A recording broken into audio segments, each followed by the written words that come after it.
ಮಿಥುನ್ ರೇಗಿಸಿದ್ದು ಸಾಕು. ನಮಗೆ ವಿಶ್ರಾಂತಿ ಅಗತ್ಯವಿದೆ. ನೀವೀಗ ನಮ್ಮ ಕೋಣೆಯಿಂದ ಹೊರಗೆ ಹೋದರೆ ಒಳ್ಳೆಯದು ಎನ್ನುತ್ತಾ ಮೂವರನ್ನು ಬಾಗಿಲಿನತ್ತ ತಳ್ಳಿದ. ಮೂವರು ಜೋರಾಗಿ ನಗುತ್ತಾ ಅಲ್ಲಿಂದ ತೆರಳಿದರು. ಬಾಗಿಲು ಮುಚ್ಚಿ ಚಿಲಕ ಹಾಕಿ ರಾಶಿಯತ್ತ ತಿರುಗಿದ ಮಿಥುನ್.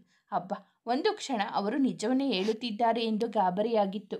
ನಮ್ಮ ಹತ್ತಿರಾನೇ ಬೇರೆ ಬೇರೆ ಮಲಗಿ ಅಂತ ಹೇಗೆ ಕೇಳುತ್ತಾರೆ ಅವರು? ಯಾಕೆ? ಅದರಲ್ಲಿ ಏನಿದೆ? ನಾವು ಗೆಸ್ಟ್ ಹೌಸಿನಲ್ಲಿ ಇರುವಾಗ ಬೇರೆ ಬೇರೆ ರೂಮಿನಲ್ಲಿ ಮಲಗ್ತಿದ್ವಿ ಅಲ್ವಾ? ಅಂದರೆ ಇವತ್ತು ರಾತ್ರಿ ಬೇರೆ ಬೇರೆಯಾಗಿ ಬೇರೆ ಬೇರೆ ಕೋಣೆಯಲ್ಲಿ ಮಲಗಲು ನಿಮಗೆ ಒಪ್ಪಿಗೆ ಇದೆ ಅಂತ ಆಯಿತು. ಕೈಯಲ್ಲಿದ್ದ ವಾಚ್ ಬಿಚ್ಚಿ ಟೇಬಲ್ ಮೇಲಿಟ್ಟು ಕನ್ನಡಿ ಎದುರು ಹೋಗಿ ನಿಂತ ಮಿಥುನ್. ಹೌದು, ನನಗೆ ಯಾವುದೇ ಪ್ರಾಬ್ಲಮ್ ಇಲ್ಲ ಎಂದು ಸುಳ್ಳು ಹೇಳಿದ ಮಿಥುನ್. ಅವನು ಸುಳ್ಳು ಹೇಳುತ್ತಿರಬಹುದು ಎನ್ನುವ ಅವಳ ಅನುಮಾನ ಅವನ ನಗು ನೋಡುತ್ತಲೇ ಖಚಿತವಾಗಿತ್ತು. ಅವನು ತನ್ನ ಕಾಲು ಎಳೆಯಲು ಹಾಗೆ ಹೇಳುತ್ತಿದ್ದಾನೆ ಎಂದು. ಹಿಂದಿನಿಂದ ಬಂದು ಅವನನ್ನು ಬಿಗಿಯಾಗಿ ಅಪ್ಪಿಕೊಂಡಳು ರಾಶಿ. ರಾಶಿ, ಈಗಾಗಲೇ ಇದರ ಕುರಿತು ಚರ್ಚೆ ಮಾಡಿಯಾಗಿದೆ. ನಿನ್ನ ಈ ಆಟವೆಲ್ಲ ನನ್ನೆದುರು ನಡೆಯುವುದಿಲ್ಲ. ದಯವಿಟ್ಟು ಈ ವಿಷಯವನ್ನು ಇನ್ನಷ್ಟು ಸಂಕೀರ್ಣ ಮಾಡದಿರು. ಸುಮ್ಮನೆ ಹೋಗಿ ಮಲಗು. ಅವನ ಮಾತಿಗೆ ತಲೆಕೆಡಿಸಿಕೊಳ್ಳದ ರಾಶಿ ಅವನ ಶರ್ಟ್ನ ಒಂದೊಂದೇ ಗುಂಡಿಗಳನ್ನು ಬಿಚ್ಚಿ ಅವನ ಬೆತ್ತಲೆ ಎದೆ ಮೇಲೆ ಕೈ ಆಡಿಸಿದಳು. ರಾಶಿ ಕೈ ಅವನ ಎದೆಯ ಮೇಲೆ ಓಡಾಡುತ್ತಿದ್ದರೆ ಕ್ಷಣಕಾಲ ಅವನು ಮೈಮರೆತಿದ್ದು ನಿಜ. ಆದರೆ ಸ್ವಲ್ಪ ಸಮಯದ ನಂತರ ಮನಸ್ಸಿನ ಮೇಲೆ ನಿಯಂತ್ರಣ ತಂದುಕೊಂಡ ಮಿಥುನ್ ಅವಳ ಕೈ ಮೇಲೆ ಇಟ್ಟು ತಡೆದ. ದಯವಿಟ್ಟು ರಾಶಿ ಸುಮ್ಮನಿರು ಎಂದು ಕೋರಿಕೊಂಡ. ಮರುಕ್ಷಣವೇ ಅವನೆದುರು ಬಂದು ನಿಂತಳು ರಾಶಿ. ಈಗ ಅವಳು ಕನ್ನಡಿ ಮುಂದೆ ಮಿಥುನ್ ನಡುವೆ ನಿಂತಿದ್ದಳು. ಮಿಥುನ್, ನನಗೆ ಈ ಆಭರಣಗಳನ್ನು ತೆಗೆಯುವುದಕ್ಕೆ ಸಹಾಯ ಮಾಡುತ್ತೀರಾ? ಅದು ಸ್ವಲ್ಪ ಭಾರವಿದೆ ಪ್ಲೀಸ್. ಕೊಂಚ ಉಸಿರೆಳೆದುಕೊಂಡ ಮನಸ್ಸನ್ನು ಸಹ ಬದಿಗೆ ತಂದುಕೊಂಡ ಮಿಥುನ್ ಸರಿ ಎನ್ನುವಂತೆ ತಲೆಯಾಡಿಸಿದ. ಅವಳು ಕನ್ನಡಿ ಎದುರು ಇದ್ದ ಸ್ಟೂಲ್ ಮೇಲೆ ಕುಳಿತುಕೊಂಡರೆ ಮಿಥುನ್ ಅವಳ ಸಹಾಯಕ್ಕೆ ನಿಂತ. ರಾಶಿ ಕಿವಿಯ ಓಲೆಗಳನ್ನು ಬಿಚ್ಚುತ್ತಿದ್ದರೆ ಮಿಥುನ್ ಅವಳೆದುರು ನಿಂತು ಅವಳನ್ನೇ ಆರಾಧನಾ ಭಾವದಿಂದ ನೋಡುತ್ತಿದ್ದ. ರಾಶಿ ಮೆಲುವಾಗಿ ಕೆಮ್ಮಿ ಅವನ ಗಮನ ತನ್ನತ್ತ ಸೆಳೆಯುತ್ತಾ, ಮಿಥುನ್ ಅವರೇ, ನಾನು ನನಗೆ ಸಹಾಯ ಮಾಡಿ ಅಂತ ಕೇಳಿದ್ದು. ನನ್ನನ್ನೇ ನೋಡುತ್ತಾ ನಿಲ್ಲಿ ಅಂತಲ್ಲ.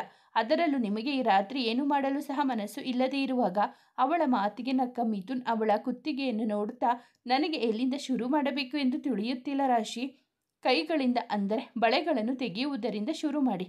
ಸರಿ ಬಿಡು, ಸುರಕ್ಷಿತವಾದ ಆಯ್ಕೆ ಎಂದು ಹೇಳಿ ನಿಧಾನವಾಗಿ ಅವಳ ಕೈಯಿಂದ ಒಂದೊಂದೇ ಬಳೆಗಳನ್ನು ತೆಗೆಯುತ್ತಿದ್ದರೆ ರಾಶಿ ಅವನ ಮುಗ್ಧ ಮುಖಭಾವವನ್ನು ಗಮನಿಸುತ್ತಾ ಕುಳಿತಳು. ಒಂದು ವೇಳೆ ಇದೆಲ್ಲವೂ ಮೊದಲ ಸಲ ನಮ್ಮ ಮದುವೆ ನಡೆದಾಗ ಮೊದಲ ರಾತ್ರಿ ಎಂದು ನಡೆದಿದ್ದರೆ ಎಷ್ಟು ಚೆನ್ನಾಗಿ ಇರುತ್ತಿತ್ತು. ಆಗ ಪರಿಸ್ಥಿತಿ ಇದಕ್ಕಿಂತ ಭಿನ್ನವಾಗಿರುತ್ತಿತ್ತು ಎಂದು ಮನಸ್ಸಿನಲ್ಲಿ ಯೋಚಿಸಿದಳು ರಾಶಿ. ಎಲ್ಲ ಬಳೆಗಳನ್ನು ತೆಗೆದ ನಂತರ ತಲೆ ಎತ್ತಿ ಅವಳತ್ತ ನೋಡಿದ ಮಿಥುನ್. ಮುಂದೇನು ಎಂದು ಪ್ರಶ್ನಿಸಿದ. ರಾಶಿ ಬೇಕಂತಲೇ ಕುತ್ತಿಗೆಯನ್ನು ಮುಂದೆ ಚಾಚಿ ಅವನತ್ತ ಬಾಗಿದಾಗ ತಬ್ಬಿ ಬಾಗಿ ಹಿಂದೆ ಸರಿದ ಮಿಥುನ್. ಏನು? ನೆಕ್ಲೆಸ್ ತೆಗಿ. ಹೋ ಹಾ, ತಿರುಗು. ಯಾಕೆ ತಿರುಗಬೇಕು? ಇನ್ನೇನಕ್ಕೆ? ನೆಕ್ಲೆಸ್ ಉಕ್ ತೆಗೆಯುವುದಕ್ಕೆ. ನೀನು ಹೇಗೆ ನೆಟ್ಟಗೆ ಕುಳಿತರೆ ನಾನು ಹೇಗೆ ತೆಗೆಯಲಿ? ಅದು ತುಂಬ ಸರಳ ಮಿಥುನ್. ಇವತ್ತು ನನಗೆ ಮಾಂಗಲ್ಯ ಕಟ್ಟುವಾಗ ಹೇಗೆ ಮಾಡಿದ್ದೀರೋ ಹಾಗೆ ಈ ನೆಕ್ಲೆಸ್ ತೆಗೀರಿ. ಆಗ ನಾನು ತಿರುಗಿ ಕೂರುವ ಪ್ರಮೇಯವೇ ಬರುವುದಿಲ್ಲ. ರಾಶಿ ತುಂಬ ತುಂಟಿಯಾಗಿದ್ದಾಳೆ ಇವತ್ತು ಎನ್ನುವುದು ಅವನ ಅರಿವಿಗೆ ಬರುತ್ತಿದೆ. ಅವಳ ಕುತ್ತಿಗೆಯ ಸುತ್ತ ಕೈ ಹಾಕಿದ ಮಿಥುನ್ ನೆಕ್ಲೆಸ್ ಹುಕ್ ಎಲ್ಲಿದೆ ಎಂದು ತಡಕಾಡಿದ. ಅವನ ಹುಡುಕಾಟದ ಭರದಲ್ಲಿ ಬೆರಳುಗಳು ಅಲ್ಲಲ್ಲಿ ತಾಕಿ ಕುತ್ತಿಗೆ ಮೇಲೆ ಚಿತ್ತಾರವಿಟ್ಟ ಹಾಗೆ ಆಗುತ್ತಿತ್ತು ಅವಳಿಗೆ. ಕಣ್ಮುಚ್ಚಿ ಕುಳಿತ ರಾಶಿ ಅವನು ಎಷ್ಟು ಬೇಗ ಈ ಕೆಲಸವನ್ನು ಮುಗಿಸುತ್ತಾನೋ ಎಂದು ಕಾಯುತ್ತಿದ್ದಳು. ಮುಂದೆ ಇನ್ನೂ ದೊಡ್ಡ ಕೆಲಸವೇ ಕೊಡುವ ಹುನ್ನಾರದಲ್ಲಿ ಇದ್ದಳಲ್ಲ. ಮುಂದಿನ ಒಂದು ನಿಮಿಷದೊಳಗಾಗಿ ಭಾರವಾದ ನೆಕ್ಲೆಸನ್ನು ಅವಳ ಕುತ್ತಿಗೆಯಿಂದ ತೆಗೆದ ಮಿಥುನ್ ಕನ್ನಡಿ ಎದುರು ಇಟ್ಟ. ಮುಂದೆ ಸೊಂಟದ ಪಟ್ಟಿ. ಅದನ್ನು ಕೇಳಿ ಹುಗುಳು ನುಂಗಿಕೊಂಡ ಮಿಥುನ್. ನಾನೇಕೆ ತೆಗೆಯಬೇಕು? ಅವಳ ತೆಗೆದುಕೊಂಡಿದ್ದರೆ ಆಗುತ್ತಿತ್ತು. ನನ್ನ ಬಳಿ ಏಕೆ ಕೇಳುತ್ತಿದ್ದಾಳೆ ಎಂದು ಮನಸ್ಸಿನಲ್ಲೇ ಹಲುಬಿದ ಮಿಥುನ್. ಏನು ಹೇಳದೆ ಅಲ್ಲಿಂದ ಎದ್ದು ಹೊರಟವನನ್ನು ಅವಳ ವ್ಯಂಗ್ಯ ಭರಿತ ಮಾತು ತಡೆದಿತ್ತು. ಸೊ ಮಿಸ್ಟರ್ ಮಿಥುನ್, ಅವರಿಗೂ ಹೆದರಿಕೆ ಇದೆ ಅಂತ ಆಯಿತು. ತಕ್ಷಣ ಹಿಂತಿರುಗಿ ಅವಳನ್ನೇ ನೋಡಿದ ಮಿಥುನ್. ಅವಳ ಮುಖದಲ್ಲಿ ತುಂಟ ನಗುವಿತ್ತು. ಅವಳು ತನ್ನನ್ನು ಪ್ರಚೋದಿಸುವ ಸಲುವಾಗಿಯೇ ಈ ರೀತಿ ಹೇಳುತ್ತಿದ್ದಾಳೆ ಎಂದು ಅರ್ಥ ಮಾಡಿಕೊಳ್ಳದಷ್ಟು ದಡ್ಡನೇನೂ ಅಲ್ಲ ಮಿಥುನ್. ಏನು? ಭಯ? ಮತ್ತೆ ನಾನು? ಒಂದಕ್ಕೊಂದು ಸಂಬಂಧವೇ ಇಲ್ಲ ರಾಶಿ. ಕುಳಿತಲಿಂದ ಎದ್ದ ರಾಶಿ ಅವನಿರುವಲ್ಲಿಗೆ ಬಂದು ಅವನೆದುರು ನಿಂತು, ಮತ್ತೆ ಯಾಕೆ ನೀವು ಓಡಿ ಹೋಗುತ್ತಿರುವುದು? ಇದೊಂದು ರಾತ್ರಿ ಹೆಂಡತಿ ಹೇಳಿದ ಹಾಗೆ ಕೇಳುವುದಕ್ಕೆ ಆಗುವುದಿಲ್ಲವಾ ನಿಮಗೆ? ತುಸು ಹೊತ್ತು ಯೋಚಿಸಿ ನಂತರ ಮಾತನಾಡಿದ ಮಿಥುನ್. ಒಂದು ರಾತ್ರಿ, ಅದು ತುಂಬ ಕಡಿಮೆ ಆಯಿತು ರಾಶಿ. ನೀನು ಹೇಳಿದರೆ ಜೀವನ ಪೂರ್ತಿ ನಿನ್ನ ಮಾತು ಕೇಳಲು ಸಿದ್ಧನಿದ್ದೇನೆ ನಾನು. ಆದರೆ ಇವತ್ತು ರಾತ್ರಿ ನೀನು ಬಯಸಿದ್ದನ್ನು ಮಾಡಲು ನನ್ನಿಂದ ಸಾಧ್ಯವಿಲ್ಲ ಎಂದು ಹೇಳಿ ಹಾಸಿಗೆ ಎತ್ತ ನಡೆದ. ಅಂದರೆ ನಿಮಗೆ ನಿಮ್ಮ ಬಯಕೆಗಳನ್ನು ನಿಯಂತ್ರಿಸಲು ಸಾಧ್ಯವಿಲ್ಲ. ನೀವು ನಿಮಗೆ ನಾನು ಶಾಶ್ವತವಾಗಿ ಬೇಕು ಅಂತ ಹೇಳ್ತೀರಾ, ಆದರೆ ನನ್ನನ್ನು ಸಂಪೂರ್ಣವಾಗಿ ನಿಮ್ಮವಳನ್ನಾಗಿ ಮಾಡಿಕೊಳ್ಳಲು ನಿಮಗೆ ಇಷ್ಟವಿಲ್ಲ. ಸರಿ, ಅದನ್ನೆಲ್ಲ ನಾನು ಒಪ್ಪಿಕೊಳ್ಳುತ್ತೇನೆ. ಆದರೆ ನೀವು ನನಗೆ ಬದಲಿಸುವುದಕ್ಕೆ ಸಹಾಯ ಮಾಡಬಹುದಲ್ಲ. ಕೊನೆ ಪಕ್ಷ ಆಭರಣಗಳನ್ನು ತೆಗೆಯುವುದಕ್ಕಾದರೂ ನಾನೇನು ನಿಮ್ಮ ಬಳಿ ಸಹಾಯ ಕೇಳುತ್ತಿರಲಿಲ್ಲ. ಆದರೆ ಗಂಡ ಇದನ್ನೆಲ್ಲ ಮಾಡಿದರೆ ಹೇಗನಿಸುತ್ತದೆ ಎಂದು ತಿಳಿದುಕೊಳ್ಳುವ ಸಲುವಾಗಿ ಕೇಳಿಕೊಂಡೆ ಅಷ್ಟೆ. ಬೇಸರದ ಮುಖ ಹೊತ್ತು ತಲೆ ತೆಗೆಸಿ ನಿಂತಳು ರಾಶಿ. ಅವಳ ಬಾಡಿದ ಮುಖವೇ ಸಾಕಾಗಿತ್ತು ಅವನಿಗೆ ತನ್ನ ನಿರ್ಧಾರ ಬದಲಿಸಿಕೊಳ್ಳಲು. ಎದ್ದು ಅವಳ ಬಳಿಗೆ ಬಂದ ಮಿಥುನ್ ಅವಳ ಎದುರು ನಿಂತು ಅವಳ ಮುಖವನ್ನು ಬೊಗಸೆಯಲ್ಲಿ ಹಿಡಿದು, ರಾಶಿ, ನಾನು ನಿನಗೆ ಪ್ರಾಮಿಸ್ ಕೊಡುತ್ತಿದ್ದೇನೆ. ನಾನು ಬದುಕಿರುವವರೆಗೂ ನೀನು ಯಾವುದೇ ಸಹಾಯ ಕೇಳಿದರೂ ಸಹ ಇಲ್ಲವೆಂದರೆ ನಾನು ಅದನ್ನು ಮಾಡುತ್ತೇನೆ. ಅದು ಯಾವ ಕೆಲಸವಾದರೂ ಸರಿಯೇ. ಆದರೆ ನಿನಗೆ ಬಟ್ಟೆ ಬದಲಾಯಿಸಲು ಬೇಕಾದರೂ ನಾನು ಸಹಾಯ ಮಾಡಬಲ್ಲೆ. ಆದರೆ ನೀನು ನನ್ನಿಂದ ಡೈವರ್ಸ್ ತೆಗೆದುಕೊಳ್ಳುವುದಿಲ್ಲ ಎಂದು ದೃಢವಾದ ಮೇಲೆ ಮಾತ್ರ. ಇವತ್ತು ನಿನ್ನನ್ನು ನನ್ನವಳನಾಗಿ ಮಾಡಿಕೊಂಡರೆ ಆಮೇಲೆ ಮುಂದೆ ನೀನು ನನ್ನನ್ನು ತೊರೆದು ಹೋದರೆ ನನ್ನಿಂದ ಇರಲು ಆಗುವುದಿಲ್ಲ. ನನ್ನ ಜೀವನ ನರಕವಾಗುತ್ತದೆ. ದಯವಿಟ್ಟು ಇನ್ನಷ್ಟು ಹಾನಿ ಮಾಡಬೇಡ ನನ್ನ ಮನಸ್ಸಿಗೆ. ಮೊದಲೇ ನಿನಗೆ ತಕ್ಕನಾದ ಗಂಡ ನಾನಾಗಲಿಲ್ಲ ಎನ್ನುವ ಕೊರಗಿನೂ ಹಾಗೆ ಇದೆ. ಮತ್ತೆ ಅದಕ್ಕೆ ಇನ್ನೂ ಸೇರಿಸಬೇಡ. ಅವನ ಮಾತಿನಿಂದ ಅವಳ ಕಣ್ಣು ತುಂಬಿ ಬಂತು. ಅವಳು ದುಃಖಕ್ಕೆ ಕಣ್ಣೀರು ಹಾಕುತ್ತಿರಲಿಲ್ಲ, ಖುಷಿಯಿಂದಾಗಿ ಅವಳ ಕಣ್ಣೀರು ಜಾರಿದ್ದು. ಅವಳ ಕಣ್ಣೀರು ಒರೆಸಿದ ಮಿಥುನ್, ರಾಶಿ, ಯಾಕೆ ಅಳುತ್ತಿದ್ದೀಯಾ? ನೀವು ಪಾಸಾಗಿದ್ದೀರಾ? ಇನ್ನಷ್ಟು ಗೊಂದಲವಾಯಿತು ಅವನಿಗೆ. ಪಾಸಾಗಿದ್ದೀನಾ ಅಂದರೆ ಏನು ಅರ್ಥ? ನೀವು ಮೊದಲನೇ ದಿನದ ಪರೀಕ್ಷೆಯಲ್ಲಿ ಪಾಸಾಗಿದ್ದೀರಿ. ಅವಳ ಮುಖವನ್ನು ಬಿಟ್ಟ ಮಿಥುನ್ ಹಿಂದೆ ಸರಿದು ನಿಂತ. ಅತೀವ ಆಶ್ಚರ್ಯವಾಗಿತ್ತು ಅವನಿಗೆ. ನೀನು ನನ್ನನ್ನು ಪರೀಕ್ಷೆ ಮಾಡ್ತಿದ್ದೀಯಾ ರಾಶಿ? ಅಂದರೆ ಇಷ್ಟರ ತನಕ ನನ್ನನ್ನು ಸೆಡ್ಯೂಸ್ ಮಾಡಲು ಪ್ರಯತ್ನ ಪಡುತ್ತಿದ್ದು ನಾನು ನಿನ್ನೊಂದಿಗೆ ಮಲಗಲು ಬಯಸುತ್ತೇನೆ ಇಲ್ಲವೇ ಎಂದು ಪರೀಕ್ಷಿಸಲಾ? ನಾನು ಪದೇ ಪದೇ ನಿರಾಕರಿಸುತ್ತಲೇ ಬಂದಿದ್ದಕ್ಕೆ ನೀನು ನನ್ನನ್ನು ಪಾಸ್ ಮಾಡಿರುವುದಾ? ರಾಶಿ ಹೌದು ಎಂದು ತಲೆಯಾಡಿಸಿದಾಗ ಆಘಾತದಿಂದ ಇನ್ನಷ್ಟು ಹಿಂದೆ ಸರಿದ ಮಿಥುನ್. ಹೋ, ಅಂದರೆ ಉಳಿದ 12 ದಿನಗಳು ಸಹ ನೀನು ಮಾಡುವ ಇದೇ ತರಹದ ಸ್ಟುಪಿಡ್ ಪರೀಕ್ಷೆಗಳಲ್ಲಿ ಎಲ್ಲವನ್ನು ನಾನು ಪಾಸಾಗಬೇಕಾ? ಇಲ್ಲ, ನನಗೆ ಈ ವಿಷಯದಲ್ಲಿ ಮಾತ್ರ ನಿಮ್ಮನ್ನು ಪರೀಕ್ಷೆ ಮಾಡಬೇಕು ಅಂತ ಇದ್ದಿದ್ದು. ಮತ್ತೆ ಇನ್ನು ಉಳಿದಿದ್ದೆಲ್ಲ ನಿಮಗೆ ಬಿಟ್ಟಿದ್ದು. ಅದು ಹೇಗೆ ನನ್ನ ಹೃದಯವನ್ನು ಗೆಲ್ಲುತ್ತೀರೋ ಎನ್ನುವುದು. ಅದರ ಮೇಲೆ ಆಧಾರಿತವಾಗಿ ನಿಮಗೆ ನನ್ನ ಜೀವನದಲ್ಲಿ ಇನ್ನೊಂದು ಅವಕಾಶ ಕೊಡಬೇಕೋ ಬೇಡವೋ ಎನ್ನುವುದನ್ನು ನಾನು ನಿರ್ಧಾರ ಮಾಡುತ್ತೇನೆ. ಒಂದು ವೇಳೆ ನಿಮಗೆ ನನ್ನ ಮನಸ್ಸನ್ನು ಗೆಲ್ಲಲು ಸಾಧ್ಯವಾಗದಿದ್ದರೆ ನಿನಗೆ ಏನಾದರೂ ತಲೆ ಕೆಟ್ಟಿದೆಯಾ? ನಿನಗೆ ಇದೆಲ್ಲ ಆಟದ ಹಾಗೆ ಕಾಣಿಸುತ್ತಿದೆಯಾ? ತಾನೇ ತನ್ನ ಸೊಂಟದ ಪಟ್ಟಿ ತೆಗೆದು ಪಕ್ಕಕ್ಕೆ ಇಟ್ಟ ರಾಶಿ ಈಗ ದೊಡ್ಡ ನೋಸ್ ರಿಂಗನ್ನು ನಿಧಾನವಾಗಿ ತೆಗೆಯಲು ಯತ್ನಿಸುತ್ತಾ, ಇದೆಲ್ಲ ಏನು ಎಂದು ನನಗೆ ತಿಳಿದಿಲ್ಲ. ಆದರೆ ನನ್ನ ದೃಷ್ಟಿಯಲ್ಲಿ ಇದೊಂದು ಒಳ್ಳೆಯ ಮಾರ್ಗ. ನೀವು ನನ್ನ ಜೀವನದಲ್ಲಿ ಇರಲು ಅರ್ಹರೋ ಇಲ್ಲವೋ ಎಂದು ಪರೀಕ್ಷೆ ಮಾಡಲು. ಅವಳ ಮೇಲೆ ವಿಪರೀತ ಕೋಪ ಬಂದು ಬಿಟ್ಟಿತು ಮಿಥುನ್ಗೆ. ಅವಳು ಕೇಳುತ್ತಿರುವುದನ್ನು ಕೊಡುವುದಕ್ಕೆ ನಿರಾಕರಿಸಿದ್ದಕ್ಕೆ ತುಂಬ ಬೇಸರ ಪಟ್ಟುಕೊಂಡಿದ್ದ ಮಿಥುನ್. ಆದರೆ ಅದೆಲ್ಲ ಅವನನ್ನು ಪರೀಕ್ಷಿಸಲು ಅವಳು ಮಾಡಿದ್ದು ಎಂದು ಅರಿವಾದಾಗ ಕೋಪ ಉಕ್ಕಿ ಬಂದಿತು. ರಭಸದಿಂದ ಅವಳತ್ತ ನಡೆದ ಮಿಥುನ್ ಅವಳ ಕೈ ಹಿಡಿದು ತನ್ನತ್ತ ತಿರುಗಿಸಿಕೊಂಡ. ವೇಟ್, ನೀವು ಏನಾದರೂ ಹೇಳುವ ಮುನ್ನ ನನ್ನದೊಂದು ಸಲಹೆ ಇದೆ ಕೇಳಿ. ಒಳ್ಳೆಯ ಪತಿಯಾದವರು ಯಾವುದೇ ಕಾರಣಕ್ಕೂ ಅವರ ಪತ್ನಿಯೊಡನೆ ಹೊರಟಾಗಿ ನಡೆದುಕೊಳ್ಳುವುದಿಲ್ಲ. ನನ್ನನ್ನು ಸ್ಪರ್ಶಿಸುವುದರಲ್ಲಿ ಸ್ವಲ್ಪ ಮೃದುತ್ವ ಇರಲಿ ಮಿಥುನ್. Gentle my foot. ಇದನ್ನೆಲ್ಲ ಮಾಡುವುದಕ್ಕೆ, ಯೋಚಿಸುವುದಕ್ಕೆ ಧೈರ್ಯ ಎಲ್ಲಿಂದ ಬಂತು ನಿನಗೆ? ನಾನು ಎಷ್ಟು ನೋವು ಅನುಭವಿಸುತ್ತಿದ್ದೆ. ನನ್ನೊಳಗೆ ಆಗುತ್ತಿದ್ದ ಭಾವನೆಗಳ ತಾಕಲಾಟದ ಅರಿವಾದರೂ ಇದೆಯಾ ನಿನಗೆ?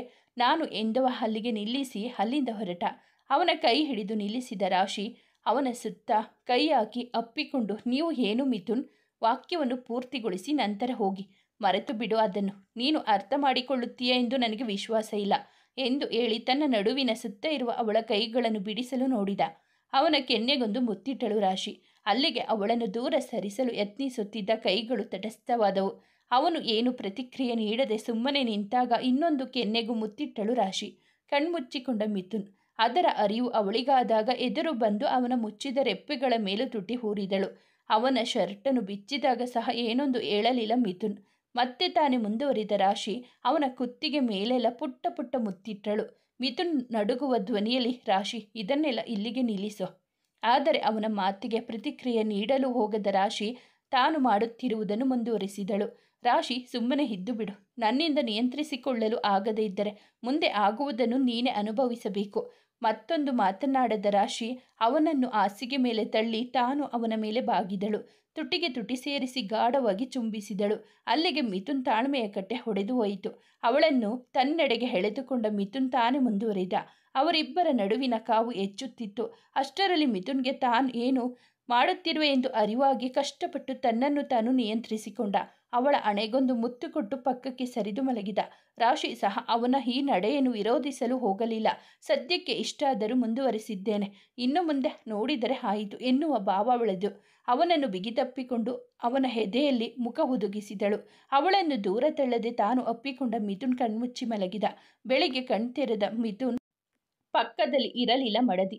ನಿಧಾನವಾಗಿ ಎದ್ದು ಕುಳಿತ ಮಿಥುನ್ ಅವನ ಊಹೆಯಂತೆ ರೂಮಿನಲ್ಲಿ ಎಲ್ಲೂ ಕಾಣಿಸಲಿಲ್ಲ ಅವಳು. ಹಿಂದಿನ ದಿನ ರಾತ್ರಿ ಅವಳ ಬೋಲ್ಡ್ ಅವತಾರಗಳನ್ನು ನೆನಪಿಸಿಕೊಂಡ. ಅದರ ಕುರುಹಾಗಿ ಎದೆಯ ಮೇಲೆ ಅವಳು ಕೊಟ್ಟ ಮುದ್ರೆಗಳನ್ನು ಒಮ್ಮೆ ಸವರಿಕೊಂಡ. ನಿನ್ನೆ ರಾತ್ರಿ ಆ ರೀತಿ ನಡೆದುಕೊಂಡವಳಿಗೆ ಈಗ ನನ್ನನ್ನು ಎದುರಿಸುವ ಧೈರ್ಯ ಇದ್ದಿಲ್ಲ ಎಂದು ಯೋಚಿಸಿದ. ಅವನ ಮುಖದಲ್ಲಿ ನಗು ಅರಳಿತು. ಆಗಲೇ ರೂಮಿನ ಬಾಗಿಲು ಬಡಿಯುವ ಶಬ್ದ ಕೇಳಿಸಿತು ಅವನಿಗೆ. ಇದು ಯಾರಪ್ಪ ಇಷ್ಟು ಬೆಳಿಗ್ಗೆ ಬೆಳಿಗ್ಗೆ ಬಾಗಿಲು ಬಡಿಯುತ್ತಾ ಇರುವುದು ಎಂದು ಗೊಣಗಿಕೊಳ್ಳುತ್ತಾ ರಾತ್ರಿ ಎಸೆದ ಬಟ್ಟೆಗಾಗಿ ರೂಮಿನ ತುಂಬೆಲ್ಲ ಕಣ್ಣು ಹಾಯಿಸಿದ. ದುರದೃಷ್ಟಕ್ಕೆ ಬಟ್ಟೆಗಳು ಕಣ್ಣಿಗೆ ಬೀಳಲಿಲ್ಲ. ಹೇಗಪ್ಪ ಈಗ ಬಾಗಿಲು ತೆರೆಯುವುದು ಎಂದು ಅವನು ಯೋಚಿಸುತ್ತಾ ಇರುವಾಗಲೇ ಕಡು ಕೆಂಪು ಬಣ್ಣದ ಸೀರೆಯುಟ್ಟು ಕೈಯಲ್ಲೊಂದು ಚಹಾದ ಲೋಟ ಹಿಡಿದು ಒಳಗೆ ಪ್ರತ್ಯಕ್ಷವಾಗಿದ್ದಳು ರಾಶಿ. ಹಣೆಯಲ್ಲಿ ಕುಂಕುಮ, ಕೊರಳಲ್ಲಿ ಅವನೇ ಕಟ್ಟಿದ ಮಾಂಗಲ್ಯ ಹೊಸದಾಗಿ ಕಂಡಳು ಅವನ ಕಣ್ಣಿಗೆ. ಮೊದಲೆಂದು ಇಷ್ಟು ಮುದ್ದಾಗಿ ಕಾಣಿಸಿರಲಿಲ್ಲ ಅವಳು. ಹಿಂದೆ ಯಾವತ್ತೂ ಸಹ ಮಾಂಗಲ್ಯ ಮತ್ತು ಕುಂಕುಮ ಧರಿಸಿದವಳಲ್ಲ ಅವಳು. ಗೆಸ್ಟ್ ಹೌಸಿನಲ್ಲಿ ಅವನೊಂದಿಗೆ ಇರುವಾಗಲೂ ಸಹ ಅವನ ಮೇಲಿನ ಕೋಪದಿಂದ ಅದರಿಂದ ದೂರದಲ್ಲಿ ಇದ್ದಳು ಅವಳು. ಇಬ್ಬರ ಕಣ್ಣು ಬೆರೆಯಿತು. ಕ್ಷಣಗಳ ಕಾಲ ಕಣ್ಣಲ್ಲಿ ಕಣ್ಣಿಟ್ಟು ನೋಡಿಕೊಂಡರು. ಮೊದಲು ದೃಷ್ಟಿ ಬದಲಿಸಿದ್ದು ರಾಶಿಯೇ. ಬಾಗಿಲು ಮುಚ್ಚಿ ಚಿಲಕ ಹಾಕಿ ಚಹಾ ಹಿಡಿದು ಅವನೆದುರು ಬಂದು ನಿಂತಳು. ಅವಳು ತಲೆ ಎತ್ತಿ ತನ್ನ ಕಡೆ ಹೇಗೆ ನೋಡುತ್ತಿಲ್ಲ ಎನ್ನುವುದರ ಅರಿವು ಅವನಿಗಿದೆ. ಹಾಗಾಗಿ ಅವಳ ಕೈಯಲ್ಲಿದ್ದ ಚಹಾ ಕಪ್ಪು ತೆಗೆದುಕೊಂಡು ಪಕ್ಕದಲ್ಲಿದ್ದ ಟೇಬಲ್ ಮೇಲೆ ಇಟ್ಟ. ಹಿಂತಿರುಗಿ ಹೊರಟವಳ ಕೈ ಹಿಡಿದು ಎಳೆದುಕೊಂಡ ಮಿಥುನ್. ನೇರವಾಗಿ ಬಂದು ಅವನ ತೊಡೆಯ ಮೇಲೆ ಬಿದ್ದಳು. ಅವಳನ್ನು ಸರಿಯಾಗಿ ತನ್ನ ಕಾಲ ಮೇಲೆ ಕೂರಿಸಿಕೊಂಡ ಮಿಥುನ್. ನಿನ್ನೆ ರಾತ್ರಿ ಮಾಡಿದ ಕಾರ್ಯಕ್ಕೆ ಮೊದಲಿನ ನಾಚಿಕೆಯಲ್ಲಿ ಇದ್ದವಳು ಕೈಗಳಿಂದ ಮುಖ ಮುಚ್ಚಿಕೊಂಡಳು. ಅವನೇನಾದರೂ ಪ್ರಶ್ನೆ ಕೇಳಿದರೆ ಉತ್ತರಿಸುವ ಪರಿಸ್ಥಿತಿಯಲ್ಲೂ ಇರಲಿಲ್ಲ ಅವಳು. ಅವಳ ಕೈ ಮೇಲೆ ಕೈ ಇಟ್ಟು ಅವಳ ಕೈಯನ್ನು ಹಿಂದಕ್ಕೆ ಎಳೆದ ಮಿಥುನ್. ನೀನು ಇಷ್ಟೊಂದು ನಾಚುವ ಅಗತ್ಯವಿಲ್ಲ ರಾಶಿ, ಇಟ್ಸ್ ಓಕೆ. ನಾಚಿಕೊಂಡಿದ್ದ ರಾಶಿ ಉಸಿರಾಟ ಏರುಪೇರಾಗಿತ್ತು. ಅವನ ಮಾತಿಗೆ ಹೇಗೆ ಪ್ರತಿಕ್ರಿಯೆ ನೀಡಬೇಕೆಂದು ತಿಳಿಯದಾಯಿತು ಅವಳಿಗೆ. ಅವಳ ಕೆಂಪು ಕೆನ್ನೆಯನ್ನು ಸವರಿದ ಮಿಥುನ್ ಅವಳ ನೋಟವನ್ನು ತನ್ನತ್ತ ತಿರುಗಿಸಿಕೊಂಡು ಆರ್ ಯು ಓಕೆ ಎಂದು ಪ್ರಶ್ನಿಸಿದ. ಹೌದು ಎನ್ನುವಂತೆ ತಲೆ ಆಡಿಸಿದ ರಾಶಿ ಸಂಕೋಚದಿಂದ ಅವನ ಮಡಿಲಿನಿಂದ ಎದ್ದು ಹಾಸಿಗೆ ಮೇಲೆ ಕುಳಿತುಕೊಂಡಳು. ಮತ್ತೊಮ್ಮೆ ಅವಳ ಕೈ ಹಿಡಿದುಕೊಂಡ ಮಿಥುನ್ ಅವಳನ್ನು ತನ್ನತ್ತ ಎಳೆದ. ಅವಳನ್ನು ತನ್ನ ಕಾಲುಗಳ ನಡುವೆ ಕೂರಿಸಿಕೊಂಡು ಇಬ್ಬರನ್ನು ಕವರ್ ಮಾಡಿಕೊಂಡ. ಅವಳ ಬೆನ್ನು ಅವನ ಎದೆಗೆ ಅಂಟಿಕೊಂಡಿತು. ಅವಳ ನಡುವಿನ ಸುತ್ತ ಕೈ ಹಾಕಿ ಅಪ್ಪಿಕೊಂಡ ಮಿಥುನ್ ಅವಳ ಕೊರಳ ಇಳಿಜಾರಿನಲ್ಲಿ ಮುಖ ಹುದುಗಿಸಿ ಮುತ್ತಿಟ್ಟಾಗ ಕಂಪಿಸಿದಳು ರಾಶಿ. ರಿಲ್ಯಾಕ್ಸ್, ನಾನೇನು ನಿನ್ನನ್ನು ತಿನ್ನಲು ಹೋಗುವುದಿಲ್ಲ. ನಿಜ ಹೇಳಬೇಕೆಂದರೆ ನನಗೆ ನಿನ್ನ ಕುರಿತು ಭಯವಿದೆ. ಎಲ್ಲಿ ನಿನ್ನೆ ರಾತ್ರಿ ಹಾಗೆ ನನ್ನನ್ನೇ ನುಂಗಲು ಬರ್ತೀಯೋ ಎಂದು. ಇನ್ನಷ್ಟು ನಾಚಿಕೊಂಡ ರಾಶಿ ಅವನತ್ತ ನೋಡಲೂ ಇಲ್ಲ. ಅಷ್ಟು ಧೈರ್ಯವು ಅವಳಿಗೆ ಇರಲೂ ಇಲ್ಲ. ಏನಾದರೂ ಮಾತನಾಡು ರಾಶಿ, ನಿನ್ನ ಧ್ವನಿ ಕೇಳಲು ಕಾತುರದಿಂದ ಕಾಯುತ್ತಿದ್ದೇನೆ. ನಿನ್ನೆ ರಾತ್ರಿ ನಮ್ಮಿಬ್ಬರ ನಡುವೆ ನಡೆದಿದ್ದಕ್ಕೆ ನಿನಗೆ ಪಶ್ಚಾತ್ತಾಪ ಆಗ್ತಿದೆಯಾ? ತಪ್ಪು ಮಾಡಿದ್ದೇನೆ ಎಂದು ಅನಿಸುತ್ತಿದೆಯಾ? ಬೇಸರದಿಂದ ಎತ್ತಲ ದೃಷ್ಟಿ ಹಾಯಿಸಿದ ರಾಶಿ ಅವನ ಎದೆಯಲ್ಲಿ ಮುಖ ಹುದುಗಿಸಿಕೊಂಡಳು. ನಾನು ಹಾಗೆ ಮಾಡಿದ್ದೇನೆ ಎಂದು ನನಗೆ ಈಗಲೂ ನಂಬಿಕೆ ಬರುತ್ತಿಲ್ಲ. ನನಗೂ ಸಹ ನೀನು ತುಂಬ ವೈಲ್ಡ್ ಆಗಿದೆ. ನನಗೆ ನಿನ್ನ ಮೇಲೆ ದೆವ್ವ ಬಂದಿದೆ ಏನೋ ಆಗನಿಸಿದ್ದು ಸುಳ್ಳಲ್ಲ. ಅವನ ಮಾತಿಗೆ ಕೋಪಿಸಿಕೊಂಡು ಮೃದುವಾಗಿ ಎದೆಗೆ ಗುದ್ದಿದ ರಾಶಿ. ಯಾರದು ಸೊಸೆಯಾಗಿ ಯಾರದು ಪತ್ನಿಯಾಗಿ ಇರುವ ಅನುಭವ ತುಂಬ ಸುಂದರವಾಗಿದೆ. ಥ್ಯಾಂಕ್ಸ್ ಮಿಥುನ್. ನೀವು ಮರುಮದುವೆಗೆ ಒಪ್ಪಿಗೆ ಕೊಡದೆ ಇದ್ದಿದ್ದರೆ ಇದೆಲ್ಲ ಸಾಧ್ಯವಾಗುತ್ತಿರಲಿಲ್ಲ. 11 ದಿನಗಳು ಮುಗಿದ ನಂತರ ಸಹ ಇದೆಲ್ಲ ಹೀಗೆ ಇರುತ್ತದೆ ನೀನು ಬಯಸುವುದಾದರೆ. ಅವನ ಮಾತಿಗೆ ಪ್ರತಿಕ್ರಿಯೆ ನೀಡಲಿಲ್ಲ ರಾಶಿ. ಅವನಿಗೂ ತಿಳಿದಿದೆ ಅವಳು ಈ ವಿಷಯದ ಕುರಿತು ಪ್ರತಿಕ್ರಿಯೆ ನೀಡಲಾರಳು ಎಂದು. ಅವಳು ಮನಸ್ಸು ಮಾಡಿದರೆ 11 ದಿನಗಳ ನಂತರ ನನ್ನನ್ನು ತೊರೆದು ಹೋಗುತ್ತಾಳೆ. ಆದರೆ ಇಷ್ಟೆಲ್ಲ ನಡೆದ ಮೇಲೂ ಸಹ ಅವಳಿಗೆ ಸುಲಭವಾಗಿ ನನ್ನಿಂದ ದೂರ ಹೋಗಲು ಬಿಡುತ್ತೇನೆ ಎಂದು ಅವಳು ಭಾವಿಸಿಕೊಂಡಿದ್ದರೆ ಅದು ಅವಳ ಭ್ರಮೆ ಎಂದುಕೊಂಡ ಮಿಥುನ್. ಹೋಗಲಿ ಬಿಡು ರಾಶಿ, ನನ್ನಲ್ಲಿ ಏನಾದರೂ ಬದಲಾವಣೆ ಕಾಣಿಸುತ್ತಾ ಇದೆ ನಿನಗೆ ರಾಶಿ? ಮಿಥುನ್ ಮಾತಿನ ಅರ್ಥ ಏನು ಎಂದು ಅರ್ಥ ಮಾಡಿಕೊಳ್ಳಲು ಆಗದೆ ಗೊಂದಲದಿಂದ ಅವನನ್ನೇ ದಿಟ್ಟಿಸಿದವಳು ಮೆಲ್ಲನೆ ಇಲ್ಲ ಎನ್ನುವಂತೆ ತಲೆಯಾಡಿಸಿದಳು. ಹೌದಾ, ಅದು ಜನರೆಲ್ಲ ಹೇಳುವುದನ್ನು ಕೇಳಿಸಿಕೊಂಡಿದ್ದೆ. ಜೋಡಿಗಳು ಜೊತೆಯಾಗಿ ರಾತ್ರಿ ಕಳೆದ ನಂತರ ಅವರ ಮುಖದಲ್ಲಿ ಹೊಸದೊಂದು ಹೊಳಪು ಕಾಣಿಸುತ್ತದೆ ಅಂತೆ. ನಿನಗೆ ನನ್ನ ಮುಖದಲ್ಲಿ ಆ ರೀತಿಯ ಬದಲಾವಣೆ ಕಾಣಿಸುತ್ತಿಲ್ಲ ಅಂದರೆ ನಾವು ನಿನ್ನೆ ರಾತ್ರಿ ಮುದ್ದಾಡಿದ್ದು ಕೊಂಚ ಕಡಿಮೆ ಆಯಿತು ಅನಿಸುತ್ತಿದೆ. ಅವನ ಮಾತಿನ ಹಿಂದೆ ಅಡಗಿರುವ ಅರ್ಥವನ್ನು ಅರ್ಥ ಮಾಡಿಕೊಂಡ ರಾಶಿ ಅವನನ್ನು ತಳ್ಳಿ ಅವನ ಕೈಯಿಂದ ಬಿಡಿಸಿಕೊಳ್ಳಲು ಯತ್ನಿಸಿದಳು. ಅವಳ ಕೆಂಪು ಕೆನ್ನೆಗೆ ಮುತ್ತು ಕೊಡುತ್ತಾ, ದಯವಿಟ್ಟು ಡೈವರ್ಸ್ ತೆಗೆದುಕೊಳ್ಳುವುದು ಬೇಡ ರಾಶಿ, ಪ್ಲೀಸ್ ನನ್ನನ್ನು ಕ್ಷಮಿಸಿಬಿಡು ಎನ್ನುತ್ತಾ ಅವಳ ತುಟಿ ಅಂಚಿಗೆ ಒಂದು ಪುಟ್ಟ ಮುತ್ತು ಕೊಟ್ಟ. ನಿನ್ನೆ ರಾತ್ರಿ ಅವಳೊಳಗೆ ಉದಿಸಿದ ಕಿಚ್ಚು ಮತ್ತೆ ಒತ್ತಿಕೊಳ್ಳುವ ಎಲ್ಲ ಲಕ್ಷಣವೂ ಕಾಣಿಸುತ್ತಿತ್ತು. ಅವನು ಹೀಗೆ ಮುಂದುವರೆದರೆ, ನಿನ್ನೆ ರಾತ್ರಿ ಹಾಗೆ ತಾನು ಮುಂದುವರಿಯುವುದರ ಕುರಿತು ಚೂರು ಸಂಶಯ ಇರಲಿಲ್ಲ ಅವಳಿಗೆ. ಬಹುಶಃ ಇಂದಿನ ದಿನ ರಾತ್ರಿ ಅರ್ಧಕ್ಕೆ ನಿಂತಿದ್ದು ಈಗ ಪೂರ್ತಿಯಾದರೂ ಸಹ ಆಶ್ಚರ್ಯ ಏನಿಲ್ಲ. ಆಗಲೇ ಯಾರೋ ಕೋಣೆಯ ಬಾಗಿಲು ಬಡಿಯುವ ಶಬ್ದ ಕೇಳಿಸಿದಾಗ ಮಿಥುನ್ ಅವಳಿಗೆ ಮುತ್ತು ಕೊಡುವುದರಿಂದ ಹಿಂದೆ ಸರಿದಿದ್ದು. ಮಿಥುನ್, ಯಾರೋ ಬಾಗಿಲು ಬಡಿಯುತ್ತಾ ಇದ್ದಾರೆ, ನೀವು ಬಾತ್ರೂಮ್ಗೆ ಹೋಗಿ, ಇಲ್ಲ ನೀನು ನನ್ನನ್ನು ತೊರೆದು ಹೋಗುವುದಿಲ್ಲ ಎಂದು ಮಾತು ಕೊಡುವವರೆಗೂ ನಾನು ಇಲ್ಲಿಂದ ಹೋಗುವುದಿಲ್ಲ. ಮಿಥುನ್, ನಾನು ನಿಮಗೆ ನನ್ನನ್ನು ಪ್ರೀತಿಯಿಂದ ಒಲಿಸಿಕೊಳ್ಳಲು ಹೇಳಿದ್ದು, ಈ ರೀತಿ ಬಲವಂತ ಮಾಡಲು ಅಲ್ಲ, ಅರ್ಥ ಆಯ್ತಾ? ಈಗ ಸುಮ್ಮನೆ ಹೋಗಿ ಇಲ್ಲಿಂದ. ಎದ್ದೇಳಿ ಕೊಸರಿಕೊಳ್ಳುತ್ತಾ ಅವನ ಕೈಯಿಂದ ಬಿಡಿಸಿಕೊಳ್ಳಲು ಯತ್ನಿಸಿದಳು. ಮಿಥುನ್ ತುಂಟ ನಗು ನಗುತ್ತಾ, ನಿಧಾನ, ನೀನು ಈ ರೀತಿ ಅವಸರದಿಂದ ಬೆಡ್ಶೀಟ್ ಎಳೆದರೆ ನನ್ನ ಗತಿ ಏನು? ಆಮೇಲೆ ಅರೆ ಬೆತ್ತಲಾಗಿ ಇರುವ ನನ್ನನ್ನು ನೋಡಬೇಕಾಗುತ್ತದೆ ನೀನು. ಕೊನೆ ಪಕ್ಷ ಮೈ ಮುಚ್ಚಿಕೊಳ್ಳಲಾದರೂ ಬಿಡು ಎಂದು ರೇಗಿಸಿದ. ರಾಶಿ ನಿಧಾನವಾಗಿ ಅವನಿಂದ ದೂರ ಸರಿದು ರೂಮಿನಿಂದ ಹೊರಗೆ ಹೋದರೆ ಮಿಥುನ್ ಟವಲ್ ಸುತ್ತಿಕೊಂಡು ಬಾತ್ರೂಮ್ಗೆ ಹೋದ. ಅಕ್ಷರ ಬೆಳಿಗ್ಗೆಯೇ ತವರಿಗೆ ಬಂದಿದ್ದಳು. ರಾಶಿ ಸಹ ಮಿಥುನ್ ಕೆಳಗೆ ಬರುವುದನ್ನೇ ಕಾಯುತ್ತಿದ್ದಳು. ತಾನು ಸಹ ಅಣ್ಣನೊಂದಿಗೆ ಹಿಂತಿರುಗಿ ತವರಿಗೆ ಹೋಗಿ ಬರುವ ಉದ್ದೇಶದಿಂದ. ಆದಿ ಅಕ್ಷರಳನ್ನು ಡ್ರಾಪ್ ಮಾಡುವ ಸಲುವಾಗಿ ಬಂದಿದ್ದ. ಅಕ್ಷರ ತನ್ನ ಮೊದಲ ರಾತ್ರಿಯ ಕುರಿತು ಅವಳೊಂದಿಗೆ ಹಂಚಿಕೊಳ್ಳುತ್ತಿದ್ದರೆ ರಾಶಿ ಏನು ಪ್ರತಿಕ್ರಿಯೆ ಕೊಡಲು ಹೋಗಿರಲಿಲ್ಲ. ತನ್ನ ಮತ್ತೆ ಮಿಥುನ್ ನಡುವೆ ಎಲ್ಲವೂ ಸರಿ ಇರುವ ಹಾಗೆ ನಟಿಸುತ್ತಿದ್ದಳು. ಅಕ್ಷರ, ರಾಶಿ, ಅಣ್ಣ ಮತ್ತೆ ನಿನ್ನ ನಡುವೆ ನಿನ್ನೆ ರಾತ್ರಿ ಏನಾದರೂ ನಡೆಯಿತಾ? ಕಮಾನ್, ನನ್ನ ಬಳಿ ಹಂಚಿಕೋ. ಖಂಡಿತ ಏನಾದರೂ ನಡೆದಿರುತ್ತದೆ, ಹೇಳು ರಾಶಿ. ಇಲ್ಲ ಅಕ್ಷರ, ಅವರೇನು ಮಾಡಿಲ್ಲ, ನಾವಿಬ್ಬರು ಸುಮ್ಮನೆ ನಿದ್ರೆ ಮಾಡಿದೆವು ಅಷ್ಟೇ. ಹೋ ಹೌದಾ ರಾಶಿ? ಬಾಗಿಲ ಬಳಿಯಲ್ಲಿ ನಿಂತು ಪ್ರಶ್ನಿಸಿದ ಮಿಥುನ್. ಅವನ ಪಕ್ಕದಲ್ಲಿ ನಿಂತಿದ್ದ ಆದಿ ಮುಜುಗರವಾಗುತ್ತಿತ್ತು. ಇಷ್ಟು ಹೊತ್ತಿಗಾಗಲೇ ಅಕ್ಷರ ತಮ್ಮ ಮೊದಲ ರಾತ್ರಿಯ ಕುರಿತು ರಾಶಿಯ ಜೊತೆ ಹಂಚಿಕೊಂಡಿರಬಹುದು ಎಂದುಕೊಂಡು. ಮಿಥುನ್ ಅನ್ನು ಅಲ್ಲಿ ನೋಡಿದಾಗಲೇ ಅರಿವಾಗಿ ಹೋಗಿತ್ತು ರಾಶಿಗೆ. ಖಂಡಿತ ಈಗ ತಾನು ಅಕ್ಷರ ಕೈಯಿಂದ ತಪ್ಪಿಸಿಕೊಳ್ಳಲು ಸಾಧ್ಯವಿಲ್ಲ ಎಂದು. ಮಿಥುನ್ ಮತ್ತೆ ಆದಿ ಇಬ್ಬರು ತಮ್ಮ ತಮ್ಮ ಪಾರ್ಟ್ನರ್ಸ್ಗಳತ್ತ ಹೆಜ್ಜೆ ಹಾಕಿದರು. ಅವನು ತನ್ನ ಸನಿಹಕ್ಕೆ ಬರುತ್ತಲೇ ಯಾಂತ್ರಿಕವಾಗಿ ಹಿಂದೆ ಸರಿದ ರಾಶಿ ಬೆನ್ನು ಗೋಡೆಗೆ ತಾಕುತ್ತಲೇ ಅಲ್ಲೇ ನಿಂತಳು. ಅವಳ ಎರಡು ಕಡೆಗೆ ಗೋಡೆಯ ಮೇಲೆ ಕೈ ಇಟ್ಟ ಮಿಥುನ್ ಅವಳು ತಪ್ಪಿಸಿಕೊಂಡು ಹೋಗದಂತೆ ಗೋಡೆ ಮತ್ತೆ ತನ್ನ ಬಾಹುಗಳ ನಡುವೆ ಅವಳನ್ನು ಬಂಧಿಸಿಟ್ಟ. ಆದಿ ಮತ್ತೆ ಅಕ್ಷರ ಬ್ಲಾಕ್ ಆಗಿ ನಿಂತು ಬಿಟ್ಟರು. ಮಿಥುನ್, ತಾನೇನು ಮಾಡಿಲ್ಲ ರಾಶಿ, ಅದು ಸತ್ಯವಾದದ್ದು. ಆದರೆ ನೀನು ಸುಳ್ಳು ಹೇಳಬಾರದು ಅಲ್ವಾ? ನಾನು ಸುಮ್ಮನೆ ಮಲಗಿದ್ದೆವು ಅಂತ. ನೀನು ನನಗೆ ಎಷ್ಟು ಕಾಟ ಕೊಟ್ಟಿಲ್ಲ ನಿನ್ನೆ ರಾತ್ರಿ, ಅದನ್ನು ವಿವರಿಸಿ ಹೇಳು. ಅವನ ಮಾತಿಗೆ ಆದಿ ಮತ್ತೆ ಅಕ್ಷರ ಇಬ್ಬರ ಕಣ್ಣು ಗುಡ್ಡೆಗಳು ಹೊರಬರುವಷ್ಟು ದೊಡ್ಡದಾಗಿದ್ದವು. ಮತ್ತು ಮುಂದುವರಿದ ಮಿಥುನ್ ಅಲ್ಲೇ ಅವಳ ಕೆನ್ನೆಗೆ ಒಂದು ಪುಟ್ಟ ಮುತ್ತು ಕೊಟ್ಟು, ನೀನು ಪ್ರತಿದಿನ ರಾತ್ರಿ ಹಾಗೆ ನಡೆದುಕೊಂಡರೆ ಚೆನ್ನಾಗಿ ಇರುತ್ತಿತ್ತು ಎನ್ನುತ್ತಾ ಅವಳ ಕಣ್ಣಲ್ಲಿ ಕಣ್ಣಿಟ್ಟು ನೋಡುತ್ತಾ ಹೇಳಿದ. ತಕ್ಷಣ ಅವನನ್ನು ದೂರ ತಳ್ಳಿದ ರಾಶಿ ಅಡುಗೆ ಮನೆಯಿಂದ ಕಾಲ್ಕಿತ್ತಿದಳು. ಆದಿ ಮತ್ತೆ ಅಕ್ಷರ ನಾಚುತ್ತಾ ಮುಜುಗರದಿಂದ ಅಲ್ಲೇ ನಿಂತಿದ್ದರು. ಇಬ್ಬರಿಗೂ ರಾಶಿ ಮತ್ತು ಮಿಥುನ್ ನಡುವೆ ಏನೋ ರೊಮ್ಯಾಂಟಿಕ್ ಆಗಿ ನಡೆದಿದೆ ಎನ್ನುವ ಅಂದಾಜು ಸಿಕ್ಕಿದೆ. ಉಳಿದ 11 ದಿನಗಳ ಒಳಗಾಗಿ ರಾಶಿ ತನ್ನ ನಿರ್ಧಾರವನ್ನು ಬದಲಿಸಿ ಮಿಥುನ್ ಜೊತೆಗೆ ಸಂಸಾರ ನಡೆಸಲು ಎನ್ನುವುದಕ್ಕೆ ಅವರ ಹಾರೈಕೆ. ಅಕ್ಷರ ಜೊತೆ ಸ್ವಲ್ಪ ಸಮಯ ಕಳೆದು ಮನೆಗೆ ಹಿಂತಿರುಗಿ ಹೊರಟ ಆದಿ ಜೊತೆಯಲ್ಲಿ ತಾನು ಸಹ ತವರಿಗೆ ಹೋಗಿದ್ದಳು ರಾಶಿ. ಹೋಗುವ ಮುನ್ನವೇ ಎಷ್ಟು ಹೊತ್ತಿಗೆ ಕರೆದುಕೊಂಡು ಹೋಗಲು ಬರಬೇಕು ಎಂದು ಕೇಳಿದ ಮಿಥುನ್. ಬರುವ ಮುಂಚೆ ಫೋನ್ ಮಾಡಿ ಹೇಳುವುದಾಗಿ ಹೇಳಿ ಹೊರಟು ಹೋಗಿದ್ದಳು ರಾಶಿ. ಮಿಥುನ್ಗಂತೂ ಅವಳಿಲ್ಲದೆ ಸಮಯ ಕಳೆಯುವುದು ಕಷ್ಟವೆನಿಸಿತ್ತು. ಕೊನೆಗೂ ಮನಸ್ಸು ತಡೆಯದೆ ಅವಳಿಗೆ ಕರೆ ಮಾಡಿದ. 2-3 ಸಲ ಫೋನ್ ಮಾಡಿದ ನಂತರವಷ್ಟೇ ಅವಳು ಕರೆ ಸ್ವೀಕರಿಸಿದ್ದು. ಅದು ಸಹ ತಾನು ಬ್ಯುಸಿ ಇರುವುದಾಗಿಯೂ ಮತ್ತೆ ಸ್ವಲ್ಪ ಸಮಯದ ನಂತರ ಕರೆ ಮಾಡಿದಾಗಿಯೂ ಹೇಳಿ ಕರೆ ಕತ್ತರಿಸಿದಳು. ಅವಳು ತನ್ನ ಕುರಿತು ಈ ರೀತಿ ನಿರ್ಲಕ್ಷ್ಯ ತೋರುತ್ತಿರುವುದು ಸರಿ ಕಾಣಿಸಲಿಲ್ಲ ಅವನಿಗೆ. ಹೇಗಾದರೂ ಮಾಡಿ ಅವಳನ್ನು ಇಲ್ಲಿಗೆ ಬರುವಂತೆ ಮಾಡಬೇಕಲ್ಲ. ಸ್ವಲ್ಪ ಹೊತ್ತು ಯೋಚನೆ ಮಾಡಿ ಸತೀಶ್ಗೆ ಕರೆ ಮಾಡಿದ ಮಿಥುನ್. ಏನನ್ನೋ ವಿವರಿಸಿದ. ಸಂಜೆ ಫೋನ್ ಮಾಡಿ ಆದಿ ಮಿಥುನ್ ಬಳಿ ಮನೆಗೆ ಬರುವುದು ಬೇಡ ಎಂದು ತಿಳಿಸಿದ. ರಾಶಿಯನ್ನು ತಾನೇ ಕರೆದುಕೊಂಡು ಬಂದು ಬಿಟ್ಟು ಹೋಗುವಾಗ ಅಕ್ಷರಾಳನ್ನು ಕರೆದುಕೊಂಡು ಹೋಗುವುದಾಗಿ ಹೇಳಿದ. ಅಲ್ಲಿಯೂ ನಿರಾಸೆ ಕಾದಿತ್ತು ಮಿಥುನ್ಗೆ. ಆದರೂ ತಾನು ಮಾಡಿದ ಉಪಾಯ ವರ್ಕೌಟ್ ಆಗುತ್ತೆ ಎಂದು ಯೋಚಿಸಿ ಕೊಂಚ ನಿರಾಳನಾದ. ಬಾಗಿಲು ತಟ್ಟಿ ಒಳಗಡೆ ಬಂದ ರಾಶಿ ಮತ್ತೆ ಹಾಲಿನಲ್ಲಿ ಸೋಫಾ ಮೇಲೆ ಕುಳಿತು ಮನೆಯವರ ಜೊತೆ ಮಾತನಾಡತೊಡಗಿದರು. ಅಕ್ಷರ ಮತ್ತೆ ರಾಶಿ ಅಕ್ಕಪಕ್ಕ ಕುಳಿತು ಗುಟ್ಟಾಗಿ ಪಿಸುಧ್ವನಿಯಲ್ಲಿ ಮಾತನಾಡುತ್ತಿದ್ದರು.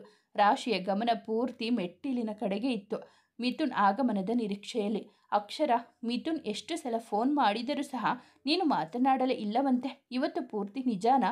ರಾಶಿ, ಒಂದು 10 ಸಲ ಆದರೂ ಫೋನ್ ಮಾಡಿದ್ದಾರೆ.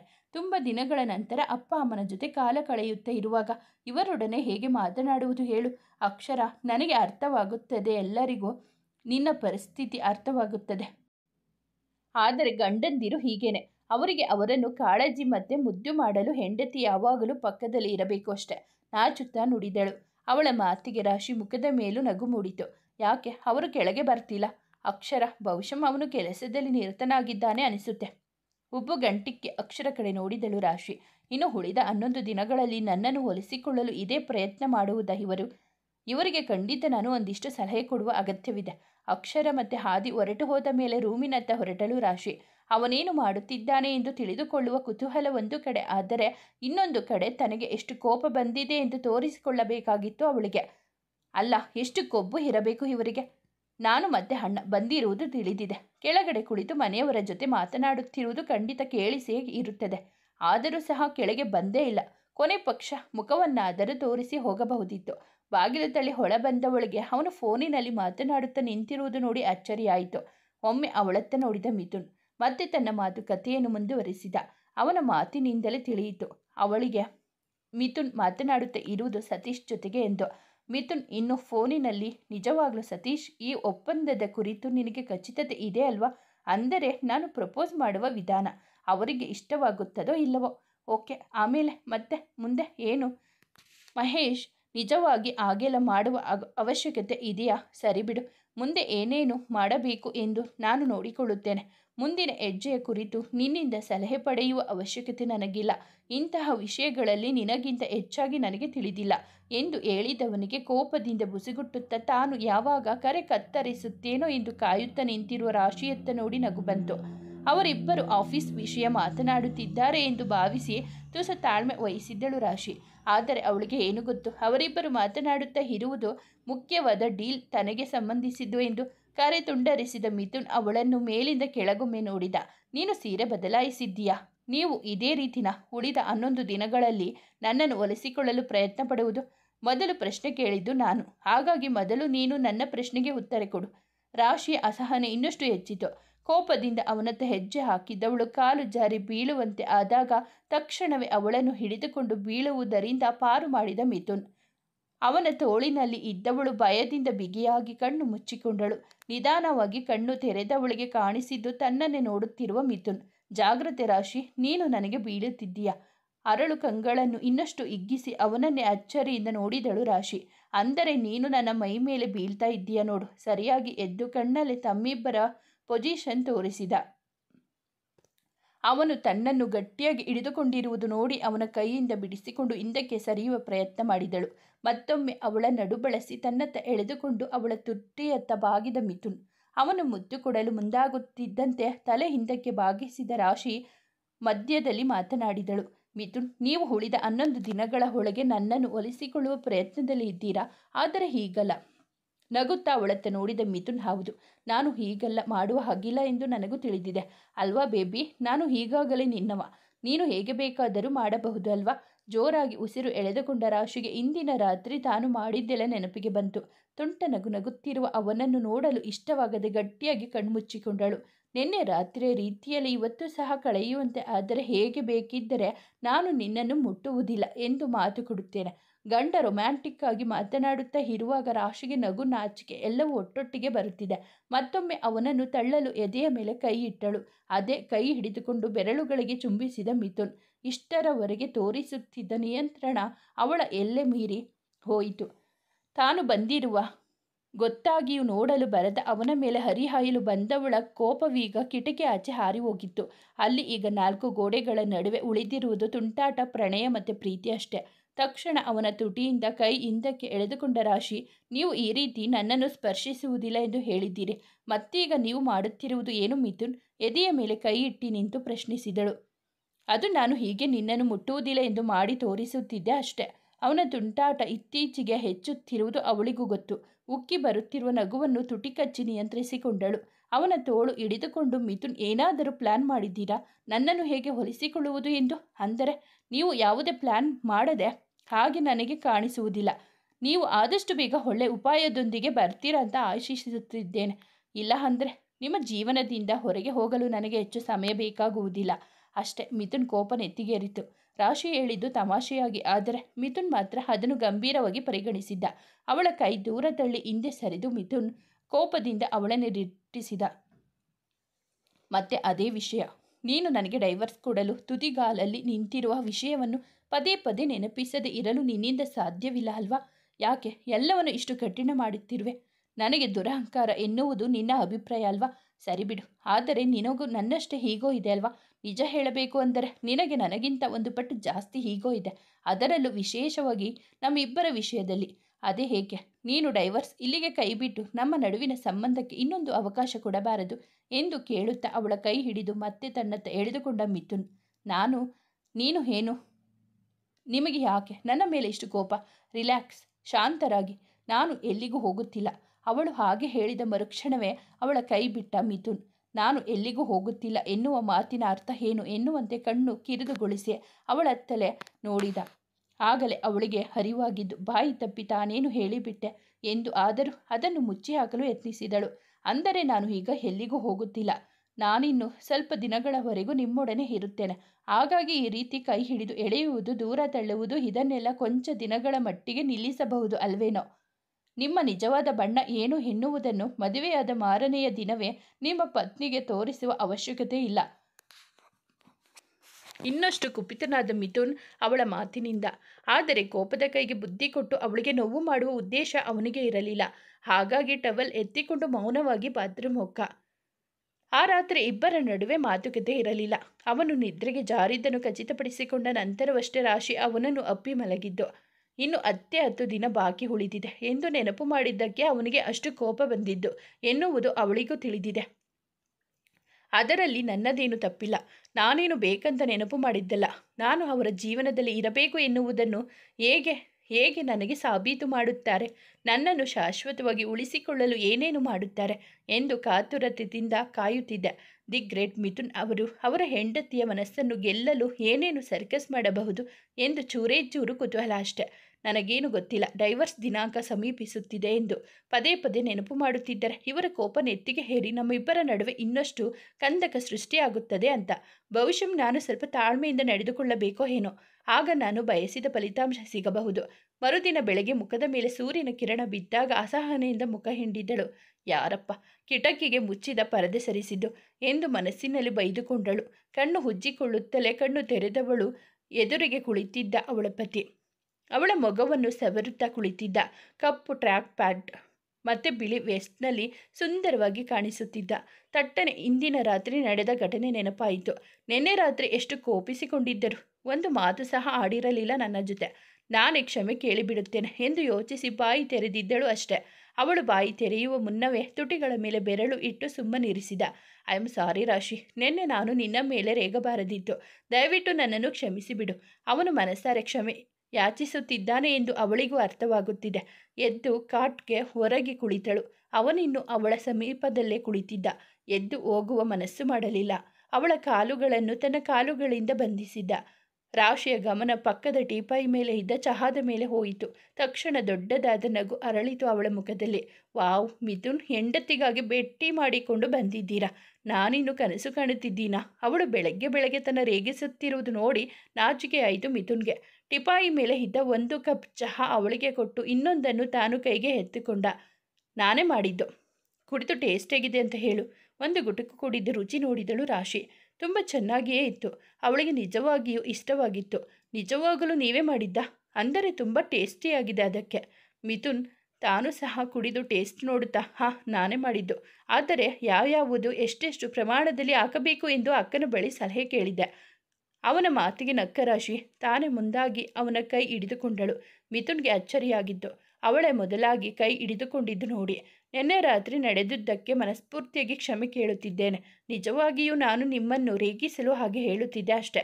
ಆಮೇಲೆ ನಿಮಗೆ ನನ್ನ ಮೇಲೆ ಕೋಪ ಬಂದಾಗಲೇ ಅರಿವಾಗಿದ್ದು ನನಗೆ ನಾನು ಆ ರೀತಿ ಹೇಳಬಾರದಿತ್ತು ಎಂದು. ಅಷ್ಟರಲ್ಲಿ ಸಮಯ ಮೀರಿ ಹೋಗಿತ್ತು. I am sorry Mithun.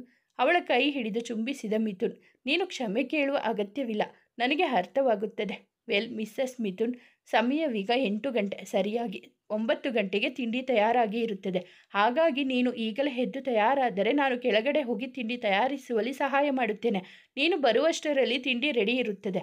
ಏನು, ನೀವೇಕೆ ತಿಂಡಿ ರೆಡಿ ಮಾಡಬೇಕು? ನಾನೇ ಮಾಡುತ್ತೇನೆ. ಹಾಗೆ ಅಡುಗೆ ಮಾಡಲು ಬೇರೆಯವರು ಸಹ ಇದ್ದಾರೆ. ಇಲ್ಲ ರಾಶಿ, ಇವತ್ತು ಮನೆಯಲ್ಲಿ ಬೇರೆ ಯಾರೂ ಇಲ್ಲ. ಮುಂಜಾನೆ ಎಲ್ಲರೂ ದೇವಸ್ಥಾನಕ್ಕೆ ಹೋಗಿದ್ದಾರೆ. ಬರುವಷ್ಟರಲ್ಲಿ ರಾತ್ರಿ ಆಗುತ್ತದೆ. ಹಾಗಾಗಿ ಇವತ್ತು ಮನೆಯಲ್ಲಿ ನಿನ್ನ ಪ್ರೀತಿಯ ಗಂಡನನ್ನು ಬಿಟ್ಟು ಇನ್ಯಾರೂ ಇಲ್ಲ. ಇವತ್ತು ಪೂರ್ತಿ ನಿನ್ನ ಈ ಪತಿರಾಯ ಸದಾ ನಿನ್ನ ಸೇವೆಗೆ ಸಿದ್ಧ. ಮುಂದುವರಿಯುವುದು. ಸ್ನೇಹಿತರೆ, ಈ ಕಥೆ ನಿಮಗೆ ಇಷ್ಟವಾಗಿದ್ದರೆ ದಯವಿಟ್ಟು ಒಂದು ಲೈಕ್ ಮಾಡಿ. ನಿಮ್ಮ ಫ್ರೆಂಡ್ಸ್ ಆ್ಯಂಡ್ ಫ್ಯಾಮಿಲಿಗೆ ಈ ಕಥೆಯನ್ನು ಶೇರ್ ಮಾಡಿ. ನಿಮ್ಮ ಅನಿಸಿಕೆ ಅಭಿಪ್ರಾಯವನ್ನು ಕಾಮೆಂಟಲ್ಲಿ ಬರೆಯಿರಿ. ಕಥೆಯನ್ನು ಕೇಳಿದ್ದಕ್ಕಾಗಿ ಧನ್ಯವಾದಗಳು.